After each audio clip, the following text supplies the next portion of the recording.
கடைசி 6 பாலுக்கு 16 அடிக்கணும். இங்க கடைசி 6 பாலுக்கு 16 அடிக்கணும். ஸ்டாலின் வந்திருக்காரு. பண்றான்னு பார்க்கலாம். First one inside wicket. First பால்ல விக்கெட்டோட நல்லா ஸ்டார்ட் பண்ணிருக்காருன்னு சொல்லலாம். எங்க ஸ்டாலியன் கார்த்தியோட விக்கெட் போக அடுத்த கார்த்தி வந்திருக்காரு. இந்த முறை நீர்பழனி கார்த்தி வந்திருக்காரு. ரிமைனியருக்கு 5 பாலுக்கு 16 என்ன பண்றான்னு பார்க்கலாம். நேருக்கு நேர் கண்டிப்பா கேப்ல போயிருக்கு. பவுண்டரி யாரான்னு செக் பண்ணி கொடுப்பாங்க. பவுண்டரி போயிருக்கு. ஃபர்ஸ்ட் பால்ல ஒரு பவுண்டரி. இங்க 4 பாலுக்கு 12 தேர்ட் ஒன் மர்ரிச் அடிச்சிருக்காரு. கேப்ல மிட் விக்கெட்ல ஃபீல்டர் இருக்காங்க. சான்ஸ் ஃபார் 2 ரன் பண்றாங்களா சிங்கிளான்னு பார்த்தா சிங்கிளோட ஸ்டாப் ஆகும்னு நினைக்கிறேன். சிங்கிள். இருக்க 3 பாலுக்கு 11 என்ன பண்றான்னு பார்க்கலாம். இன் பண்ண ஆன் ஸ்ட்ரைக்.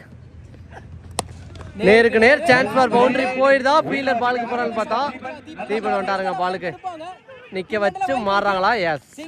ஸோ இன் பண்ணதான் சைக்கு தக்க வைக்க நினைச்சிருக்காங்க. அது கரெக்டா இங்க நடந்திருக்கு. கார்த்தி அந்த எண்டு இருக்க 2 பாலுக்கு 10 அடிக்கணும். இன்சைட்ல wicket.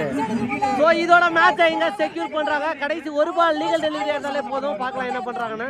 Legal delivery enough. Legal டெலிவரியா போட்டாங்க இங்க. சோ இதோட இந்த மேட்ச் 1 கண்ணன் ஆர்சிசி திருச்சி.